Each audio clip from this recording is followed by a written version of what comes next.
especial perquè és el primer llibre que no es podrà llegir el meu pare, que ell se'ls llegia tots sempre molt abans que ningú, fins i tot abans que l'Eva, perquè li anava passant i anar-se'ls llegint. L'únic que ens diferenciava és la tecnologia, o sigui, els estris.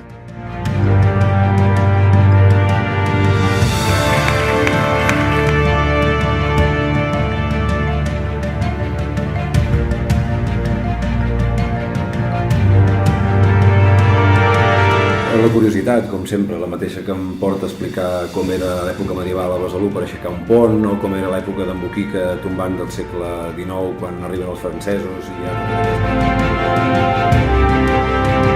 Deia en Guillem, és veritat, és un llibre que evidentment té etapes perquè hi ha una part que cobreix un viatge, evidentment, i per tant és molt, o està molt relacionat les etapes que vas veient amb les diferents comunitats que ell va trobar.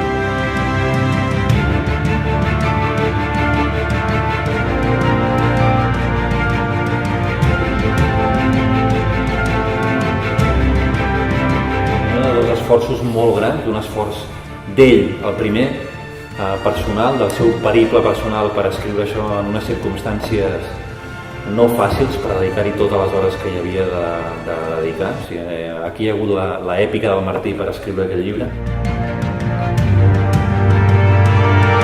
Aquest llibre es diu El primer heroi des del primer dia. Doncs les oportunitats són aquí. Obre els ulls i mira de manera diferent al teu voltant, al teu entorn, l'esperonava.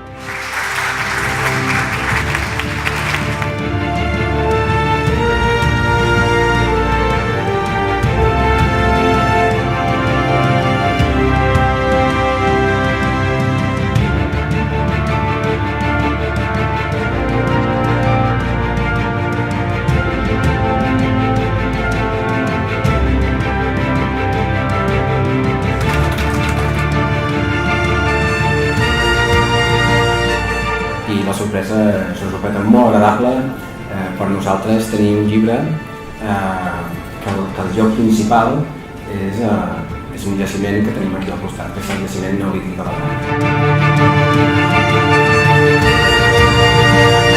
Eudald deia, mentre llegeixes t'imagines que ets un més de la tribu. No? Clar, això que t'ho digui ell, o que t'ho digui Antoni, o que t'ho digui altra gent que coneix també aquesta època, per tu és un orgull, és un honor, evidentment, perquè veus que han captat aquell missatge que tu sempre tens al cap quan et poses a fer un novel·la.